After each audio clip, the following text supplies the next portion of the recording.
విద్యుత్ శక్తితో కూడిన కాంతి. మరి విద్యుత్తు బంధకాలతో కూడిన గాలి, ఆ గాలిలో విద్యుత్ ఉంటుంది, దానిలో మెరుపు అనేది మనకు వస్తుందండి. ఈ మెరుపులో విద్యుత్ శక్తి అనేది ఉంటుంది. ఆ శక్తి భూమిని తాకుతుంది, అతివేగంగా వస్తుంది. మరి నష్టం కలిగిస్తుందా, ఉపయోగం ఉందా అని మనం ఆలోచించగలిగితే, విద్యుత్ బంధకంతో కూడిన గాలి అది ఏం జరుగుతుందంటే శబ్దాన్ని కలిగిస్తుందండి. అందుకే కాంతి ముందు వస్తుంది, ధ్వని తర్వాత వస్తుంది. కాంతి ముందు వస్తుంది, ధ్వని తర్వాత వస్తుంది. ఇలా మెరుపు కూడా చాలా బలమైనది. 300 మిలియన్స్ అండి, 300 మిలియన్స్ వోల్ట్స్ ఉంటుంది అంట. అంటే 30,000 యాంప్స్ కలిగినది ఇది. అంత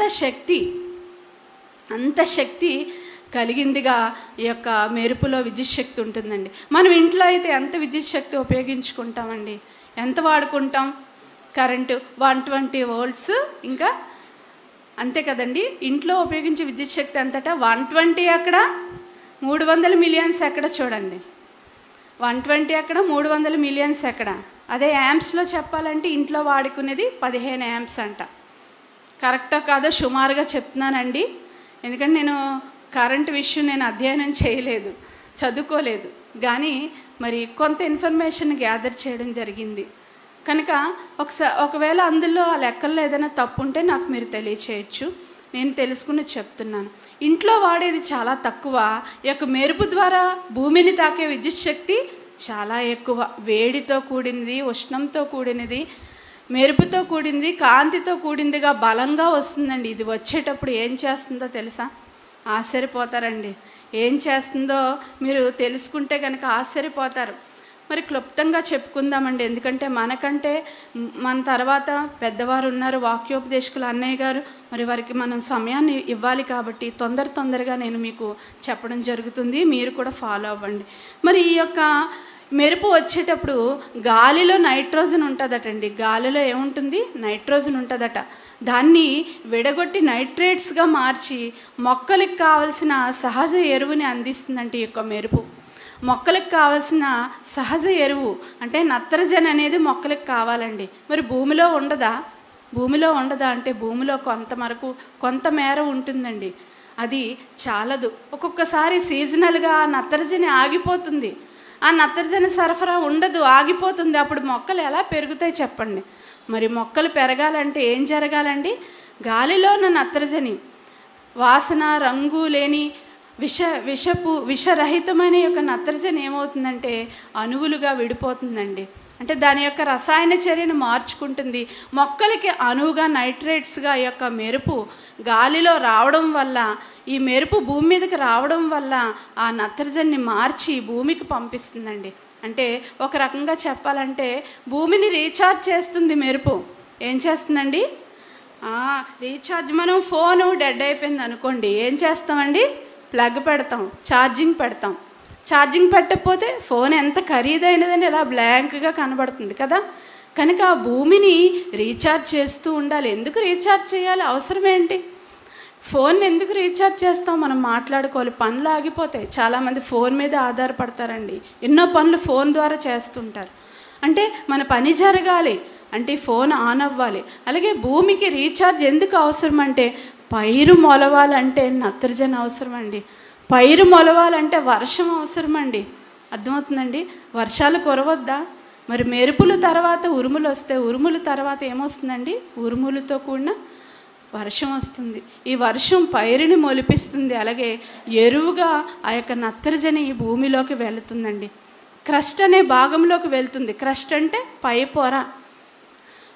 పొరలోకి వెళ్తుంది. ఆల్రెడీ నత్రజని భూమిలో ఉంటుంది క్రస్ట్లో, అయినప్పటికీ అది ఒక్కొక్కసారి ప్రొడ్యూస్ అవ్వదట, ఉత్పత్తి అవ్వదంట. అప్పుడు దేవుడు ఏం చేస్తున్నాడండి? పైరు మొలవాలంటే ఏం చేస్తున్నాడు? ఈ యొక్క మెరుపుని ఆకాశంలో మేఘాల మధ్యన పుట్టించి దానికి భూమికి ఆకర్షణ పెట్టి మెరుపుని ఎంతో విద్యుత్ శక్తితో కూడిన ఉష్ణంతో కూడిన గాలిని ఆ మెరుపుని భూమి మీదకి రీఛార్జ్ చేస్తున్నాడు, ఛార్జింగ్ ఇస్తున్నాడు. ఇవ్వడం వల్ల పైరు మొలుస్తుంది, సహజ ఎరువు అందుతుంది, పైరు మొలుస్తుంది. అలాగే వర్షం కురిపిస్తున్నాడు. పైరు మొలవాలంటే విత్తనాలు విత్తిన తర్వాత రైతు ఎటు చూస్తాడండి? కూర్చొని. చాలా ఫొటోస్లో మనం చూస్తాం, రైతు పైకి చూస్తుంటాడు, ఎప్పుడు వర్షం వస్తుందా, ఈ యొక్క విత్తనాలు మొలకెత్తుతాయని చూస్తూ ఉంటాడండి. మరి వర్షాన్ని ఎవరిస్తున్నారు ఈ విధంగా చేసి?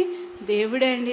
చేయడానికి పైన ఎన్ని శక్తుల్ని వాడుతున్నాడో చూడండి, ఎంత ప్రాసెస్ జరిగిస్తున్నాడో ఒకసారి మీరు ఆలోచించాలి. ఇందులో దేవుని యొక్క శక్తిని, దేవుని యొక్క ప్రేమని తెలుసుకోవాలని ఈ విషయం చెప్పడం జరుగుతుందండి. శబ్దంతో కూడిన కాంతి చారులు, ఉరుములు వస్తాయండి. మరి శబ్దం వేగం తక్కువ, కాంతి వేగం ఎక్కువ. అలాగే ఈ గాలిలో విద్యుత్ బంధకమైన గాలి అంట. ఈ మెరుపులో ఉండేది ఏంటండి? విద్యుత్ బంధకమైన గాలి. ఈ మేఘాలలో ఉన్న ధనావేశాలు, రుణావేశాలు మరియు భూమి మీద ధనావేశాలు కలిస్తే వచ్చే ప్రక్రియే మెరుపులండి. ఈ మెరుపులు మన జీవితాన్ని నాశనం కూడా చేస్తాయి, అలాగే మేలు కూడా చేస్తాయని మరి ఈరోజు తెలుసుకున్నాం. నత్రజని, సహజ ఎరువుని భూమికి అందిస్తున్నాయి. అలాగే మరొక ఉపయోగం ఏంటో తెలుసా అండి? మరి నాశనం ఏం చేస్తాయి అంటే మీకు తెలుసు, మెరుపులు వచ్చేటప్పుడు రోడ్డు మీద మనం తిరగొచ్చా? మెరుపులు, పిడుగులు, ఉరుములు వచ్చేటప్పుడు రోడ్డు మీద మనం తిరగొచ్చా? తిరగకూడదండి. ఒకవేళ సడన్గా మనం కూర్చుండిపోవాలంట. సడన్గా మనం ఒక యాంగిల్లో మనం 2 చేతుల మధ్య తల పెట్టి కూర్చుండిపోవాలంట. అంటే అది మన శరీరానికి నేరుగా తాకకుండా కొన్ని సూచనలు ఇస్తుంది గవర్నమెంట్. అసలు బయట ఉండకూడదు మెరుపులు వచ్చేటప్పుడు, కానీ ఎప్పుడైనా మనం ఉంటే తగు సూచనలు తీసుకోమని చెప్తారు. ఇంకా మెరుపు వచ్చేటప్పుడు ఆ మెరుపు ద్వారా వచ్చే విద్యుత్ శక్తి ద్వారా ఎన్నో బిల్డింగులు ధ్వంసం అయిపోతాయి, ఎన్నో వస్తువులు నాశనం అయిపోతాయి. మరి ఎంతోమంది మనుషుల మీద పడినప్పుడు కూడా వాళ్ళు చచ్చిపోతారండి. ఎందుకంటే అది కాంతితో కూడిన కరెంటు ముట్టుకుంటే ఉంటామండి, మనం ఉండం కదా. మరి అది వచ్చేటప్పుడు ఏమైపోతుంది? ధ్వంసం అయిపోతాయండి. మోదవలసలో బిల్డింగ్ మీద మరి పిడుగు పడిందండి. ఈ మెరుపులు, ఉరుములు తర్వాత వచ్చేదే పిడుగండి. థండర్ బోల్ట్ అంటారు, థండర్ స్టార్మ్ అంటారు ఉరుము అంటే. లైట్నింగ్ తర్వాత వచ్చేది ఏంటండి? థండర్ స్టార్మ్, ఉరుము వస్తుంది. తర్వాత థండర్ బోల్ట్, పిడుగు కూడా పడుతుంది. అత్యధికమైన శక్తితో పిడుగు భూమి మీద పడినప్పుడు, ఎక్కడైనా పిడుగులు పడినప్పుడు నిలబడిన వాళ్ళు నిలబడగానే చనిపోతారండి. చెట్టు కింద నిలబడిన వాళ్ళు చెట్టు కిందే మరణిస్తారు. చెట్టు మీద పడితే చెట్టు కాలిపోతుంది, బిల్డింగ్ మీద పడితే బిల్డింగ్ పగులు ఏర్పడుతుందండి. మరి మోదవలసలో ఒకసారి వర్షం ఉరుములతో కూడిన మెరుపులు వచ్చేటప్పుడు గోడ మరి పైనుంచి కింద వరకు 3 ఫ్లోర్ల నుంచి గోడ మరి కోసుకుంటూ చీలుకుంటూ వెళ్ళిపోయిందండి. నేను ప్రత్యక్షంగా చూశాను. మరి ఇలాంటివన్నీ జరగకుండా ఏం చేస్తారండి? ఎర్తింగ్ చేస్తారు. మీ అందరికీ తెలుసు, ఎంతమందికి తెలుసు ఎర్త్ చేస్తారా? ఎర్తింగ్ చేస్తారు. అంటే ఒక లోహపు కడ్డీని బిల్డింగ్ పై వరకు అమరుస్తారు. ఆ మెరుపు బిల్డింగ్ మీద పడినప్పుడు ఆ లోహపు కడ్డీ అది గ్రహిస్తుంది, గ్రహించుకొని నేలకు పంపించేస్తుంది ఆ శక్తిని. బిల్డింగ్కి డ్యామేజ్ అవ్వకుండా, ఇంటికి డ్యామేజ్ అవ్వకుండా ఆ యొక్క లోహపు కడ్డీ ఏం చేస్తుందంటే మరి భూమిలోకి దాన్ని ఆ యొక్క శక్తిని పంపించేస్తుంటుంది. ఆ విధంగా మనం రక్షణ కల్పించుకుంటున్నాం. కానీ ఎంత రక్షణ కల్పించినా ఒక్కొక్కసారి యొక్క మెరుపు పడినప్పుడు ఏం జరుగుతుందో తెలుసా? గాయాలు అయిపోతాయంట, కాలిన గాయాలు. అంతే కదండి, మెరుపు అగ్ని, అది ఏమవుతుందండి? శరీరం మీద గాయాలు, గుండె ఈ యొక్క శబ్దంకే కొంతమంది గుండె ఆగిపోద్ది అంటండి, కొంతమందికి మరి శరీరం కాలిపోద్ది, కొంతమంది మరణిస్తారు. ఎంత నాశనాన్ని తీసుకొస్తుంది చూడండి. అక్కడక్కడండి ఒకేసారి ఒకే దగ్గర పడవ, కానీ అక్కడక్కడ పడుతూ ఉంటాయండి. ఆ పడినప్పుడు ఎవరు బయట ఉండకూడదు అంటారు. అంటే ఎంత శక్తితో కూడినగా ఎందుకు పంపిస్తున్నాడు దేవుడు? భూమిని ఛార్జింగ్ చేయడానికి, అలాగే వాతావరణంలో ఉన్న నత్రజనిని మరి భూమికి అందించడానికి దేవుడు పంపిస్తున్నప్పుడు, మేలు చేయడానికి పంపిస్తున్నప్పుడు మనం ఆ మధ్యలో ఉన్నాం అనుకోండి, మనకి నాశనం తప్పదు. అలాగే దేవుడు ఎవరినైనా టార్గెట్ చేశాడు అనుకోండి, దేవుడు ఎవరినైనా చంపాలి అనుకున్నా కూడా ఆ మెరుపు అనేది మన మీదకి వస్తుంది కదండి. అప్పుడే మనం బయటికి వెళ్తాం, అప్పుడే మనకి చేస్తాం. అంటే మేలు చేయగలదు, దేవుని యొక్క సృష్టిలో ఉన్నవన్నీ మేలు చేయగలవు, నాశనము చేయగలవు అని మనకు అర్థమైపోతుందండి. మరి మెరుపులు అంటే చిత్తము, మేము ఉన్నాము, ఎక్కడికి వెళ్ళాలి? మెరుపు కంట దేవుడు మార్గాన్ని నియమిస్తాడంటండి. కీర్తన గ్రంథంలో చెప్పబడి ఉంటుంది. మెరుపుకు దేవుడు మార్గాన్ని నియమిస్తాడంట. మార్గం అవసరమా?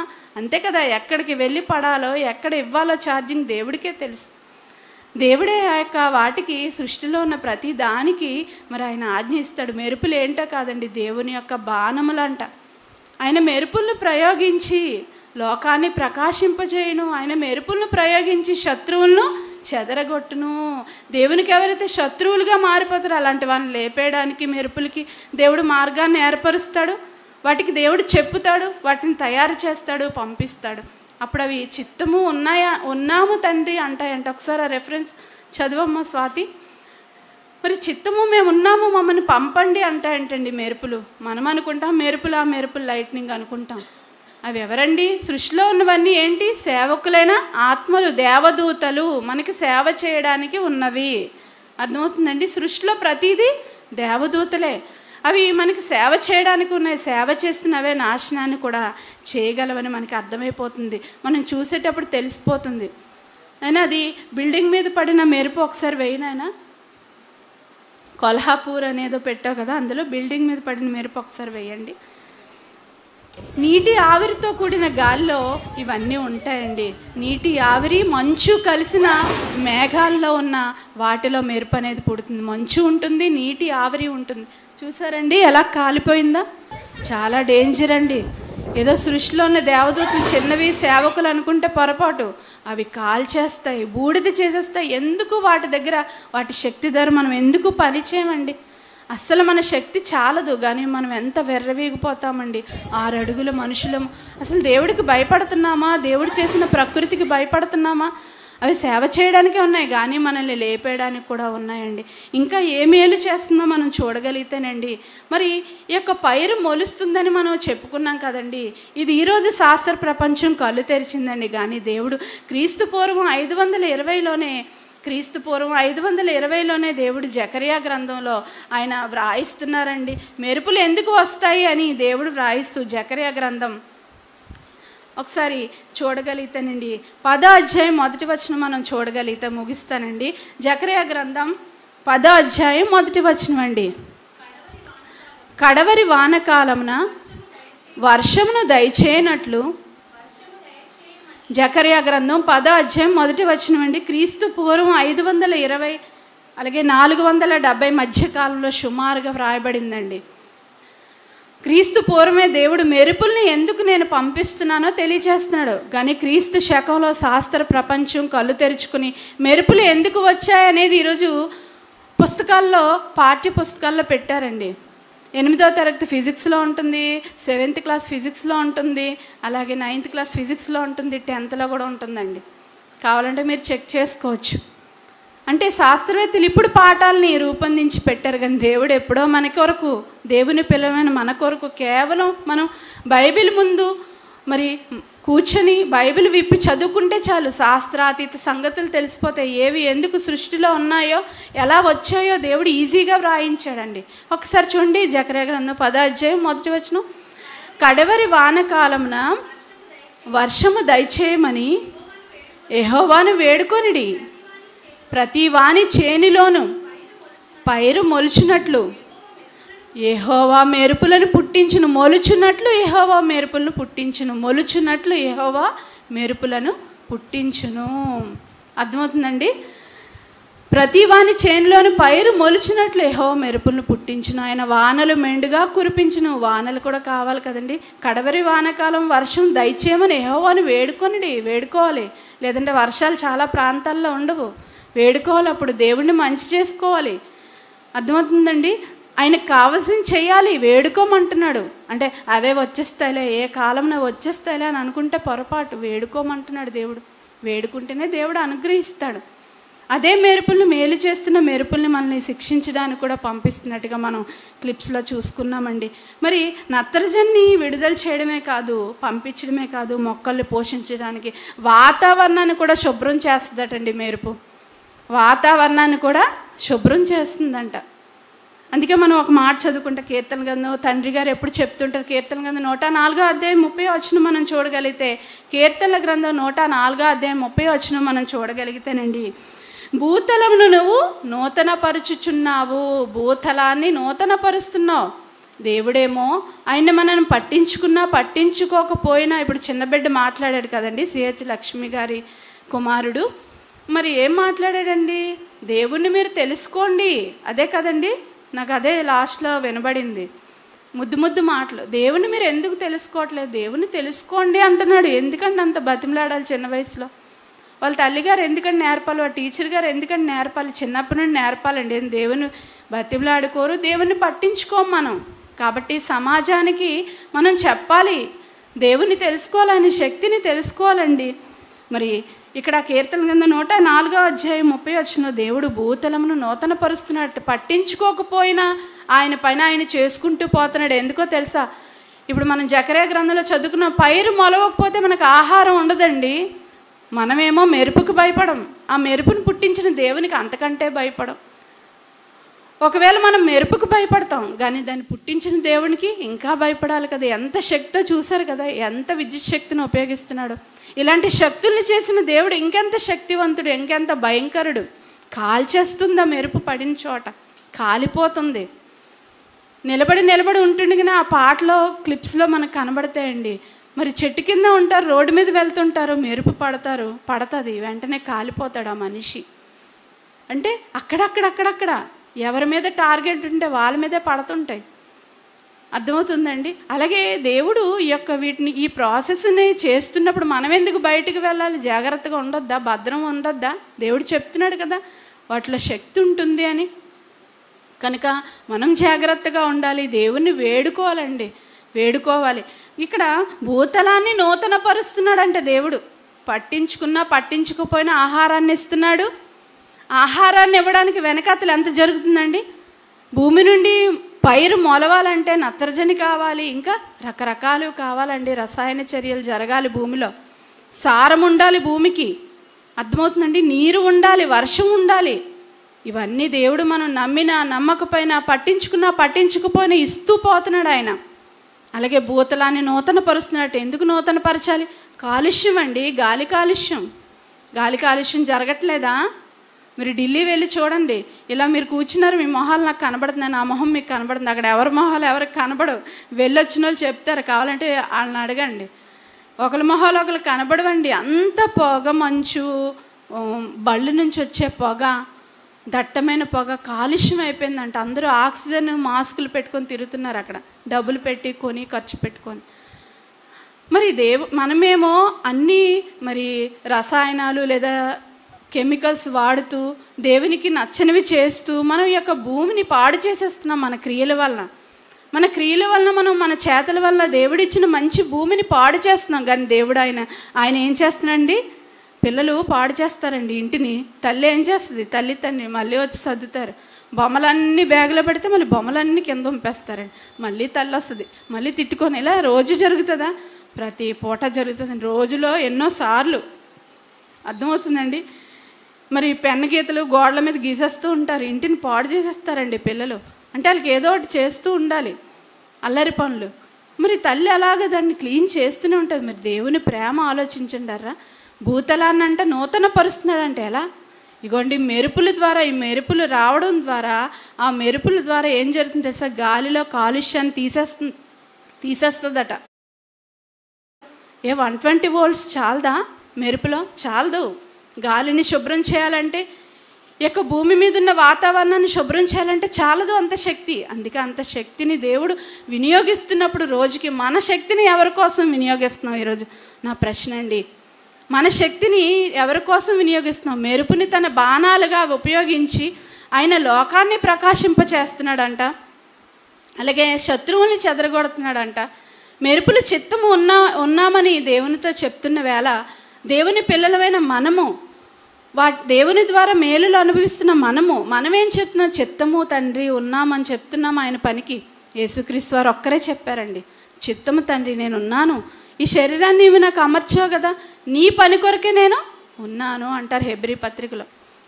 హెబ్రీ పత్రిక ఏమంటారండి? దేవా నీ చిత్తము నెరవేర్చుటకే నేను వచ్చి తిని. సేమ్ చూడండి మెరుపులు ఎలా అన్నాయో యేసుక్రీస్తు వారు కూడా. ఆ రెఫరెన్స్ దొరికిందమ్మా? యోబు గ్రంథం 38-37 ఒక్కసారి చూడండి. అంటే ఒకవేళ లేనిదేమైనా చెప్పేస్తున్నానో మీకు డౌట్ రావచ్చు కదా, అందుకే చూపిస్తున్నానండి. మీరు కూడా చూడాలి, ఉన్నాయో లేదో చూడాలండి. 38వ అధ్యాయం 35వ వచనం, కీర్తన గ్రంథం 38వ అధ్యాయం 35వ వచనం చదవమ్మా. మెరుపులు బయలు వెళ్ళి, క్షమించండి, యోబు గ్రంథం 38వ అధ్యాయం 35వ వచనం.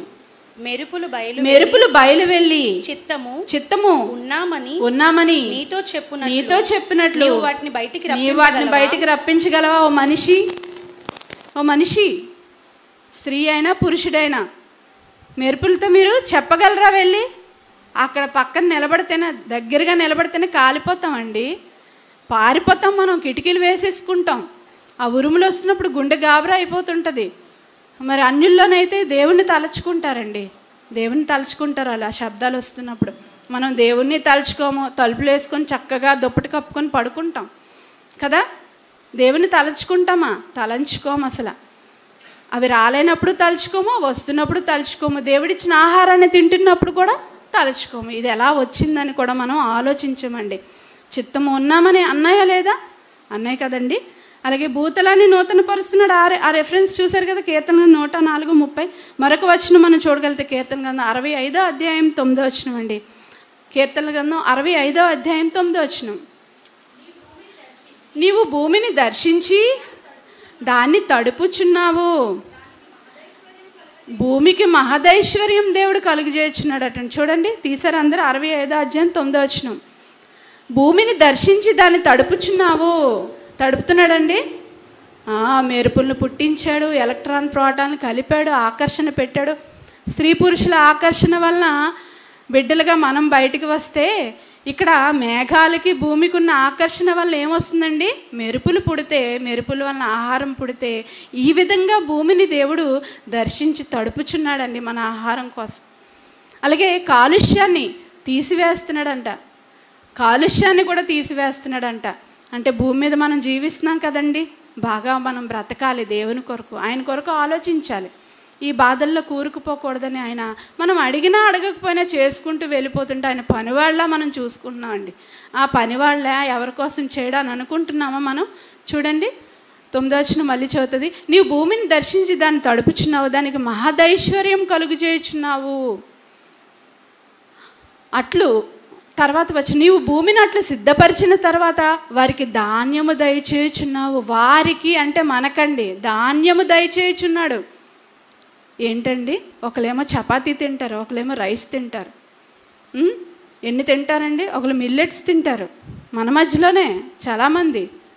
మరి ఇన్ని ధాన్యాలు, చిరు ధాన్యాలు అంటాము, పెద్ద ధాన్యాలు అంటాము, కాయ ధాన్యాలు అంటాము, పప్పు ధాన్యాలు, తృణధాన్యాలు, ఎన్నండి. డైట్ మెనూ మీరు చూస్తే ఆ పేర్లు మనకు తెలియవండి, అన్నీ ఉంటాయి. ఏంటి, దేవుడు మన కొరకు, మన ఆరోగ్యం కోసం అన్నీ ఇచ్చాడా? అన్ని ధాన్యాలను భూమి నుండి పుట్టిస్తున్నాడా? చూడండి, కొన్నిటికి మంచు ఆధారిత పంటలు ఉంటాయండి, కొన్ని వర్ష ఆధారిత పంటలు ఉంటాయి, అలాగే ఎడారిలో పండే చెట్లు కూడా ఉంటాయండి. దేవుడు ఎక్కడికక్కడ ఎవరికి అవసరమైన ఏ ప్రాంతంలో ఉన్న వారికి ఏ లోటు లేకుండా దేవుడు ఇన్ని చేస్తూ ఉన్నప్పుడు ఆయన్ని అసలు మనం గుర్తిస్తున్నామా? ఈ మెరుపుల ద్వారా మెరుగైన పాఠాన్ని మనం నేర్చుకుంటున్నామా? మనల్ని మనం మెరుగుపరుచుకుంటున్నామా? మనం మెరుపు వలె ఉన్నామా? మనం మెరుపేటండి, మనం మెరుపేటి.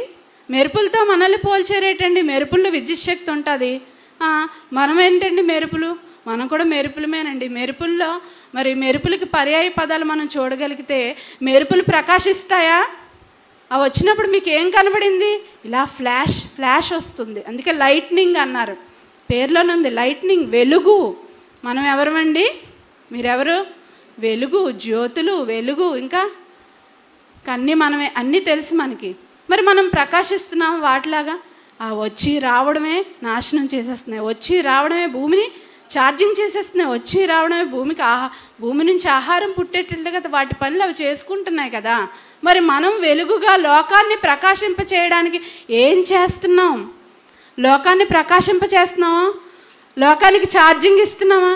నేను ఎలాగండి ఛార్జింగ్ ఇస్తాను? నేనేమైనా ఛార్జర్నా? మీరు ఛార్జరే, మీరందరూ ఛార్జర్స్, మీరందరూ మెరుపులు. చిత్తము ఉన్నామనాలి. ఒక యేసుక్రీస్తు వారు, మనం నమ్ముకున్న మన అన్నయ్యని యేసుక్రీస్తు వారు ఛార్జింగ్ ఇచ్చి వెళ్ళారు. ఛార్జింగ్ పెట్టినా ఎక్కట్లేదు అనుకోండి, ఆ ఫోన్ని ఏం చేస్తాం? నా పాత ఫోన్ అండి, అంత ఛార్జింగ్ పెట్టినా ఎక్కట్లేదండి, డెడ్ అయిపోయింది, సడన్గా ఆగిపోయింది, అందులో అన్నీ ఉండిపోయాయి. ట్రైన్ టికెట్స్ అందులో ఉన్నాయి, సడన్గా రేపు ట్రైన్ ఎక్కాలనగా ముందు రోజు ఫోన్ ఆగిపోయిందండి, టికెట్స్ అందులో ఉండిపోయి, ఎంత ఛార్జింగ్ పెట్టినా ఎక్కట్లేదండి. అలాంటి ఫోన్ని ఏం చేస్తాం? భద్రంగా బ్యాగ్లో పెట్టి వాడుకుంటామా?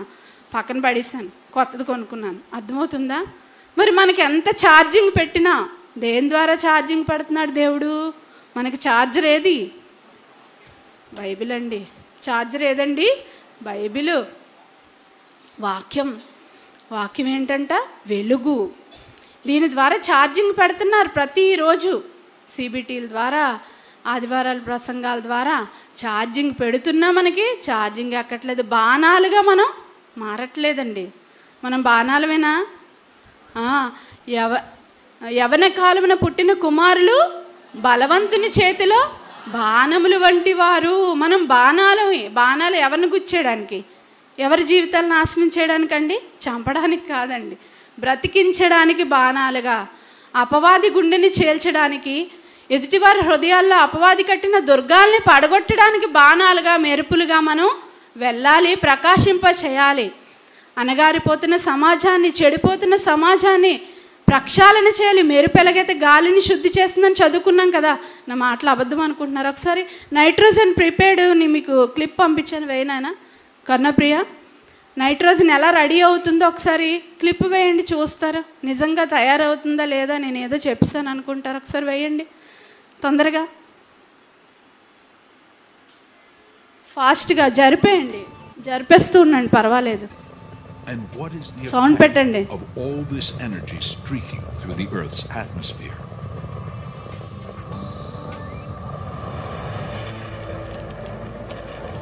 Each day, the combined force of sunlight and water vapor creates 40,000 thunderclouds. The fast power చేయండి. a city the size of Denver torn apart, and a lightning bolt thunder. Yet it's 5 times the temperature of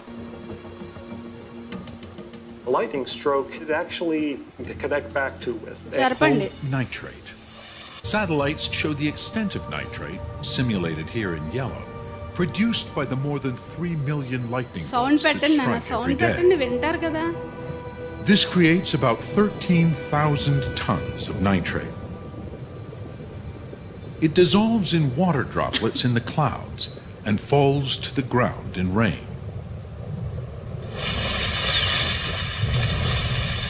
అలాగే first nitrogen clips పెట్టాను, చూడండి ఏంటేంటి ఉపయోగాలో అది పెట్టాను. ఆ matter కూడా వేయండి ఒకసారి. most people are familiar with nitrate. Available to us. 2 క్లిప్స్లో ఫస్ట్ది.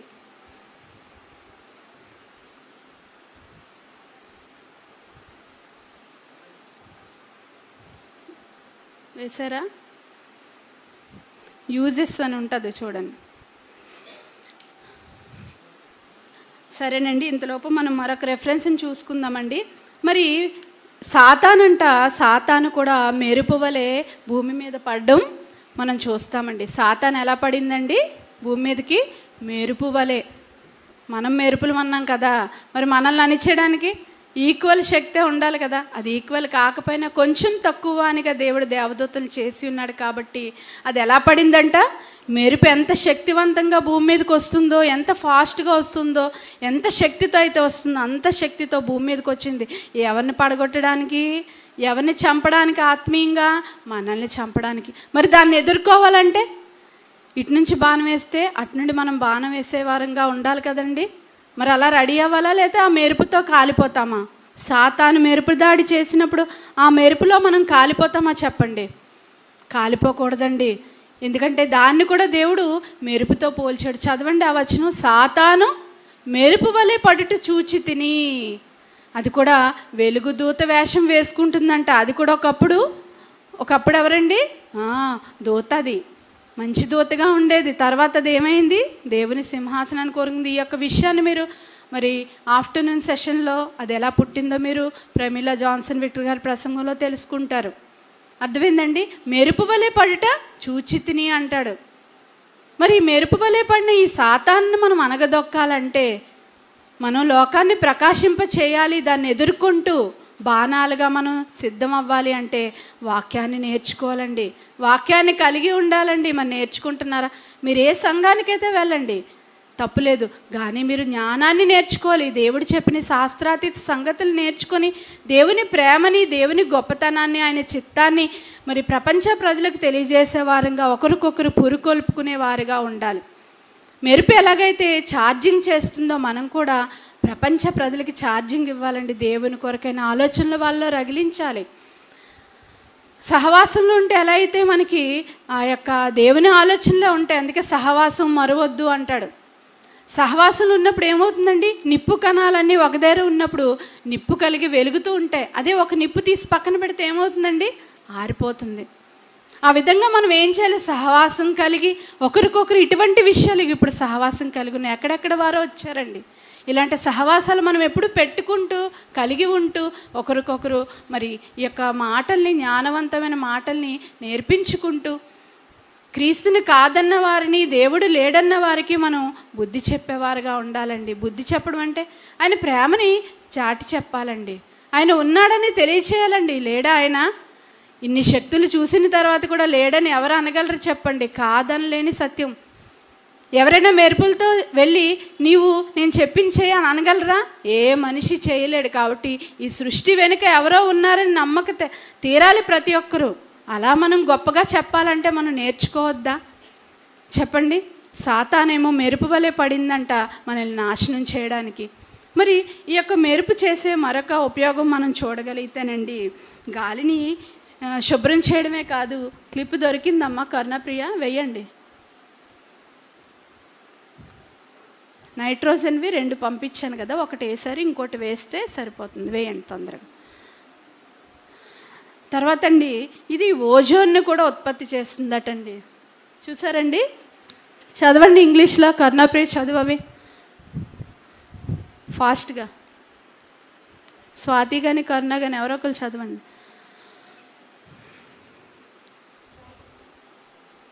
గట్టిగా చదవాలి. Lightning beneficial to plants. Air contains nitrogen. Nitrogen molecules consist of 2 atoms held tightly together.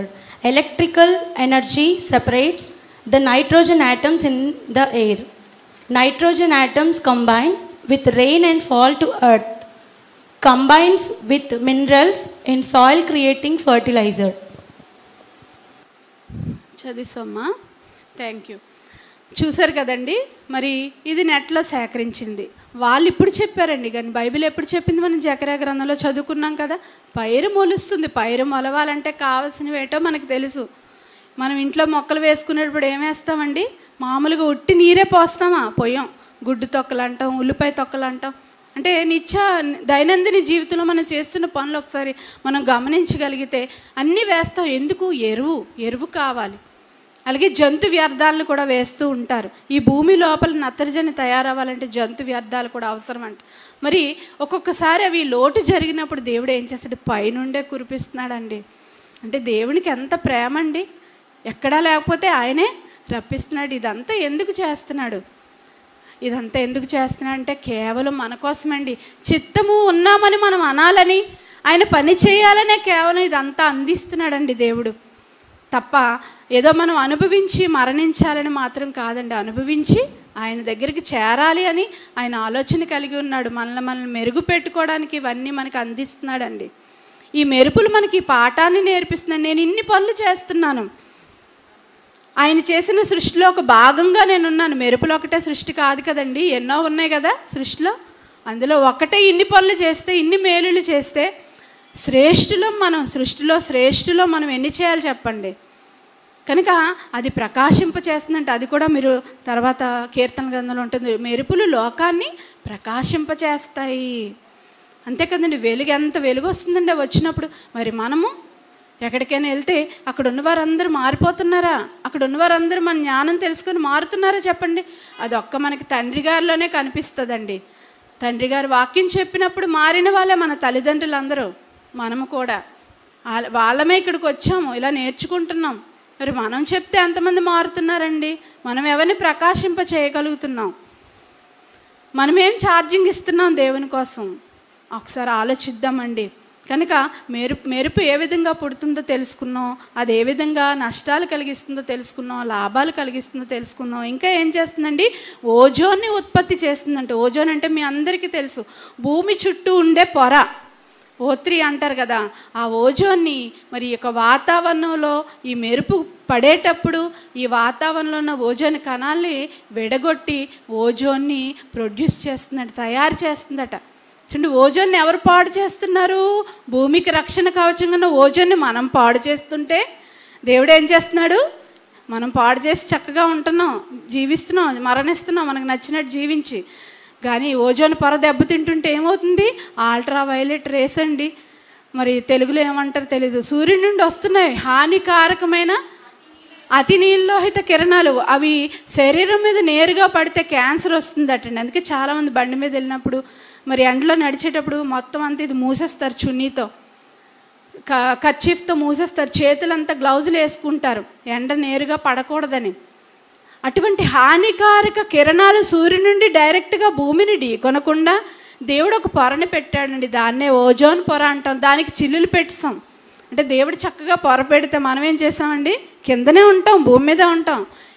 మనం ఎలాంటి వాళ్ళం అండి? ఎంత పెంకి వాళ్ళం మనం, కన్నాలు పెట్టాం దాన్ని. నేను ఎక్కడండి పెట్టాను, నేను వెళ్ళి కర్ర పట్టుకుని కన్నం పెట్టానా అని అనుకోవచ్చు. మనం చేసే పొరపాట్ల వల్ల, మనం చేసే పనుల వల్ల, క్రియల వల్ల క్రమం తప్పించేసాం. ఓజోన్ పొర చిల్లు పడిపోతే ఏమవుద్దో తెలుసా? సూర్యుడి నుండి డైరెక్ట్గా మనకి కిరణాలు మనుషుల మీద పడిపోతాయి. దానివల్ల క్యాన్సర్లు వస్తున్నాయి. ఆస్ట్రేలియా ప్రాంతంలో ఎక్కువగా ఆ కిరణాలు తాకిడి ఎక్కువ ఉంటుందట. కనుక మన క్యాన్సర్లు రాకుండా, కిరణాలు పడకుండా, సూర్యుడి నుంచి వేడి డైరెక్ట్గా రాకుండా దేవుడు ఏం చేస్తున్నాడో తెలుసా? ఈ మెరుపుల్ని కలిగిస్తున్నాడండి. ఈ మెరుపుల శక్తి ఎంత పెద్దదంటే సూర్యుడి నుండి వచ్చే శక్తి కంటే 4 రెట్లు ఎక్కువటండి. సూర్యుడి నుంచి వచ్చే శక్తి కంటే చాలా రెట్లు ఎక్కువ. ఇన్ని రెట్లు శక్తిని ఎందుకు దేవుడు మెరుపులో పుట్టించాడో తెలుసా? ఓజోనుని తయారు చేయడానికి. ఆ ఓజోన్ ఎందుకు తయారు చేయాలంటే సూర్యుడి వచ్చే కిరణాల నుండి భూమిని రక్షించడానికి. భూమిని ఎందుకు రక్షించాలి? అదే భూమికి దేవుడిచ్చే మహదైశ్వర్యం. ఎందుకు ఐశ్వర్యం భూమిని ఇస్తున్నాడు? భూమికి అంటే భూమి మీద మనం ఉన్నాం కాబట్టి భూమికి ఇవ్వాలని కాదండి.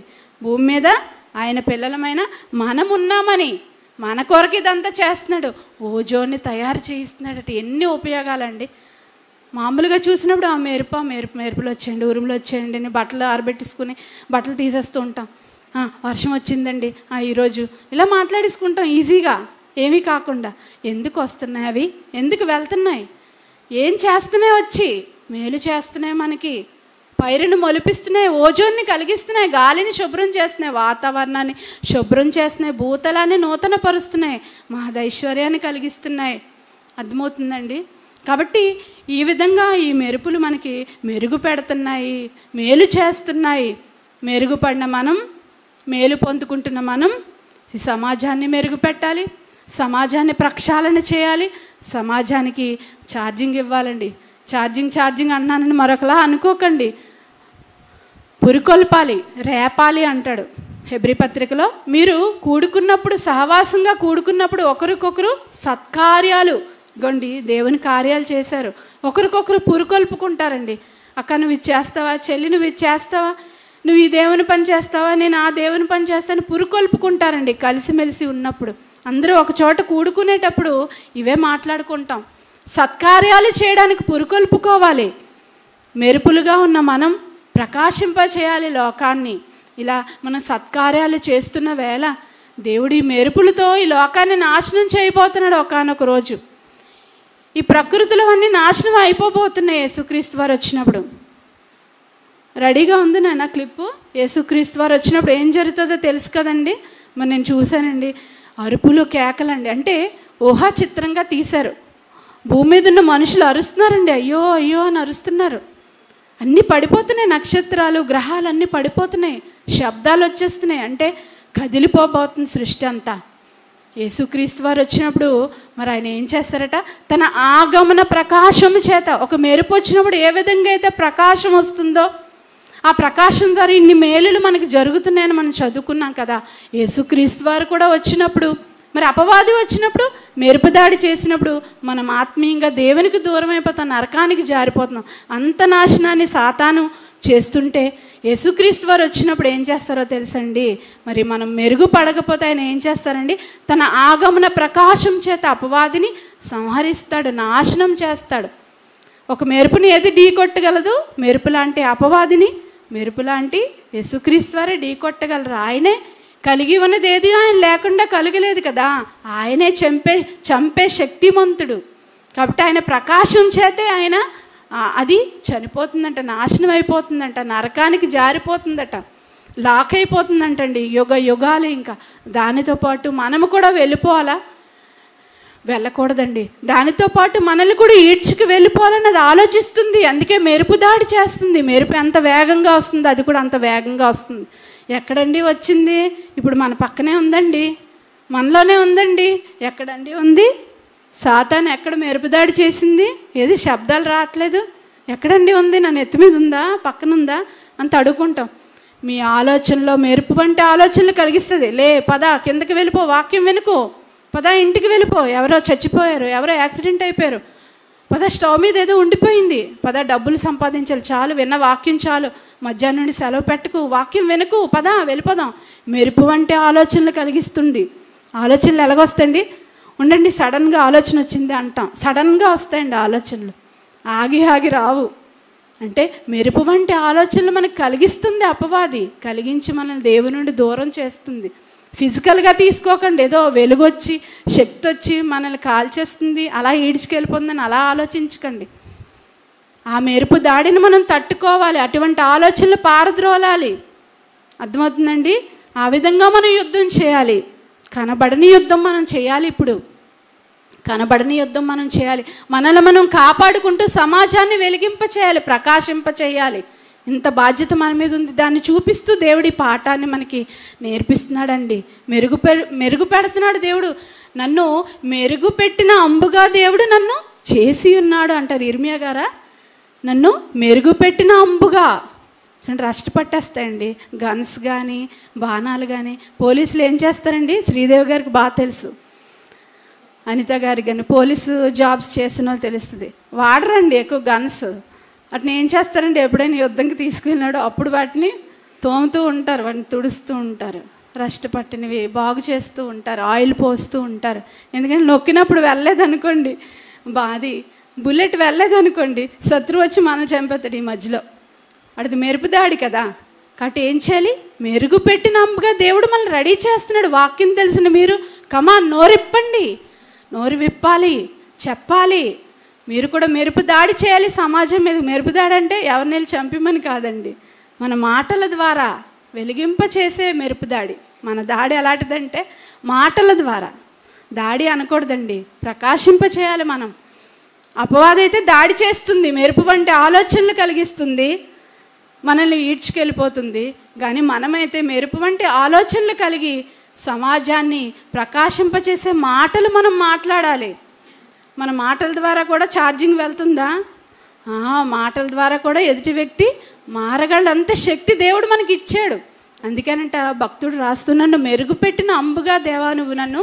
యెషయా గ్రంథం 49వ అధ్యాయం 2వ వచనం చదవమ్మా. యెషయా గ్రంథం 49:2. నన్ను మెరుగుపెట్టిన అంబుగా చేసి తన అంబుల పొదిలో మూసిపెట్టి ఉన్నాడు. ఎందుకు మూసిపెట్టి ఉన్నాడు? అవసరమైనప్పుడు వాడతారనమాట దేవుడు. నా నోరు వాడిగల ఖడ్గంగా ఆయన చేసి ఉన్నాడు, తన చేతుల నీడలో దాచి ఉన్నాడు. తండ్రి తండ్రి ఇలా నేను బజ్జుంటాను నీ చేతిలో అనుకోకండి. దాచాడంటే అవసరమైనప్పుడు మీరు లేచి వెళ్ళాలి, దేవుడు వచ్చి లేపడం. అర్థమవుతుందండి? మనల్ని వాక్యం ద్వారా సిద్ధపరుస్తున్నాడు. అనేక మంది సేవకుల ద్వారా, జ్ఞానం ద్వారా, బైబిల్ ద్వారా, చదువుట ద్వారా మనల్ని మెరుగు పెడుతున్నాడు. అర్థమవుతుందండి? మెరుపులు ఎలా తయారు చేశాడు దేవుడు? ఎలక్ట్రాన్ని ప్రోటాన్ని కలిపాడు. మేఘాలలో శబ్దం వస్తుంది, అవి గుద్దుకునేటట్టు చేస్తున్నాడు. అందులో మంచు ఉంటుందంట, నీటి ఆవిరి ఉంటుందంట, శక్తి ఉంటుందట, గాలి ఉంటుందంట. అర్థమవుతుందండి? వీటన్నిటిని దేవుడు కలపబట్టే కదా ఒక మెరుపు అనేది పుట్టింది, ఒక ఉరుము అనేది వచ్చింది, ఒక పిడుగు అనేది పడుతుంది. మరి మనల్ని కూడా దేవుడు అన్ని విధాలుగా చిన్నప్పటి నుంచి మనల్ని పెంచుతున్నాడు దేవునిలో, ఆయన వాక్యంలో. మరి మనకి కరోనా నుండి కాపాడాడు, రాకపోకలంది కాపాడుతున్నాడు, ఆహారాన్ని అనుగ్రహిస్తున్నాడు, ఆరోగ్యాన్ని దయచేస్తున్నాడు, మంచి కుటుంబాన్ని ఇస్తున్నాడు. ఇన్ని చేస్తున్నా దేవుడు మనం మాత్రం చిత్తము ఉన్నామని అనకపోతే ఎలా చెప్పండి? అదే దేవుడు ఆహారాన్ని ఇవ్వకపోతే అదే జరుగుతుందండి. యేసుక్రీస్తు వారు వచ్చినప్పుడు ఆ క్లిప్ వేయండి అయినా ఫైనల్గా. యేసుక్రీస్తు వారు వచ్చినప్పుడు ఏం జరుగుతుంది? ఒకసారి ఉంటే వేయండి. చాలామంది యేసుక్రీస్తు వారు రారు, ఏం చెయ్యరు, సృష్టి ఎప్పటికి ఇలాగే ఉండిపోద్ది అనుకుంటున్నారండి. వాళ్ళ మాటలు నమ్మకండి. అపహాసకులు వాళ్ళు, అపహాసకులు. అర్థమవుతుందండి? అపహాసకుల మాటలు మీరు నమ్మొద్దు. సృష్టి నేటి వరకు ఉన్నదే, ఇది ఎప్పటికీ నాశనం కాదు. మనం ఏ పని చేయక్కర్లేదు. భూమి మీద ఉన్నప్పుడే ఈ సృష్టిని అనుభవిస్తూ, అంతా అనుభవిస్తూ మరణించాలి. Eat and enjoy. తినుచు త్రాగుచు పెండ్లి చేసుకుంటూ పెండ్లికి ఇచ్చు నారు నాటుచు ఇండ్లు కట్టుచు ఇదే చేసుకొని ఉందామని అనుకుంటున్నారా? నోవహు దినాల్లో అలాగే ఉన్నప్పుడు నోవహు గారి ద్వారా ఇంచుమించు 120 సంవత్సరాలు ఈ విధంగా ప్రకటన చేయించాడండి దేవుడు. ఓడ కడుతూ చేశారు ఆయన. మనం కూడా జీవిస్తూ మన దైనందిన జీవితంలో మన పనులు చేసుకుంటూ మనం వాక్యాన్ని మరి చెప్తూ ఉండాలండి సమాజానికి. అలా చెప్తూ ఉన్నప్పుడే మారగలది సమాజం. నాకెందుకులే అనుకుంటేలా, దేవుడు కూడా నాకెందుకులే అని భూమిని సిద్ధపరచకపోతే ఈరోజు మనం చల్లగా హ్యాపీగా ఇక్కడ కూర్చొని ఉండేవాళ్ళమా? జీవం కలిగి ఉండేవాళ్ళమా? చెప్పండి. కనుక మనల్ని మనం దేవుడిచ్చిన వాటిని అనుభవిస్తున్న మనం ఒక్కసారి ప్రశ్నించుకోవాలండి. రుణపడి ఉన్నాం దేవుడికి. ఆ రుణం ఎలాగా తీర్చుకోలేము, కానీ కొంతైనా మనం కృతజ్ఞత కలిగి ఉండాలనేదే దేవుని యొక్క ఆలోచన అండి, దేవుని యొక్క ఆలోచన. కాబట్టి ఈ మెరుపు అనేది మేఘాలు ఢీకొన్నప్పుడు మరి వెలువడుతుంది ఈ కాంతి. ఈ కాంతిలో ఎంత శక్తి ఉంటుందో తెలుసుకున్నాం. ఆకాశంలో సహజ సిద్ధంగా దేవుడు ఉత్పన్నం చేసిన విద్యుత్ పాతమే యొక్క ఏంటండి మెరుపండి. అలా మెరుపులోనే మెరుపు తర్వాత ఉరుము వస్తుంది, ఉరుము తర్వాత పిడుగులు వస్తాయి. ఇవన్నీ మరి భూమికి అవసరం. భూమికి అవసరమనే దేవుడు ఈ యొక్క ఢీ కొట్టడాన్ని, ఈ యొక్క వేడిని, ఈ యొక్క విద్యుత్ పాతాన్ని కలిగిస్తున్నాడండి ఆకాశంలో. ఇవన్నీ చూస్తున్న మనం భయపడిపోయి వాటి నుంచి ఎలా తప్పించుకోవాలని మనం ఉండడం కాదు, కానీ మనం ఏమి చేయాలి? మేలు చేసేవారుగా సమాజానికి ఎప్పుడు మనం ఉండాలండి. ఎవరు మనకి పని పెట్టినా పెట్టకపోయినా మనం ఏం చేయాలండి? మనం మేలు చేసేవారుగా ఉండాలి. ఇలా మేలు చేయలేదనుకోండి మనం సమాజానికి, మనల్ని దేవుడు అదే మెరుపు ద్వారా ఏం చేస్తాడండి? మట్టు పెట్టేస్తాడు. అదే మెరుపు ద్వారా ఏం చేస్తాడండి? మట్టు పెట్టడం కష్టమా దేవుడికి? మీరు వెళ్తుంటారు, ఇప్పుడే ప్రార్థన అయ్యాక ఇంటికి వెళ్తుంటారు, సడన్గా ఉరుములు మెరుపులు వచ్చేస్తే ఎక్కడికి పారిపోతారు చెప్పండి? చెప్పండి. సడన్గా మేడ మీదకి వెళ్తారు ఏవో బట్టలు తీయడానికి, అప్పుడు మెరుపు వచ్చింది అనుకోండి, మా ఆయన గారు మేడ మీదకి వెళ్ళారండి ఇంకా దిగలేదు అనుకుంటాం, అక్కడికక్కడే మరణిస్తాడు. అంటే దేవుడు అదే మెరుపు ద్వారా మనల్ని మట్టు పెట్టేయగలడు. కాబట్టి మనం ఏం చేయాలో తెలుసా? దేవుడిచ్చిన శక్తిని మనం వినియోగించుకుంటూ మరి మనల్ని మనం మెరుగుపరుచుకుంటూ వాక్యం ద్వారా బాణాలుగా తయారవుతూ, మరి ఇంకొక ఉపయోగం ఉందండి మెరుపు ద్వారా, ఇంకా చాలా ఉన్నాయి కానీ నేను 4-5 మీకు చెప్తున్నాను. మరి సమతుల్యతని సాధిస్తుందంట. ఏం సాధిస్తుందండి? సమతుల్యత. ఈ భూమికి సమతుల్యత సాధిస్తుందంట మెరుపు. బ్యాలెన్స్ అనేది ఉండాలి కదండి. బ్యాలెన్స్డ్గా ఉండాలి. భూమి మీద ఇంత బరువు ఉండాలని దేవుడు నిర్ణయించాడు. భూమికి ఇంత బరువు ఉండాలని నిర్ణయించాడు. ఇన్ని డిగ్రీలు వంగి తిరగాలని నిర్ణయించాడు.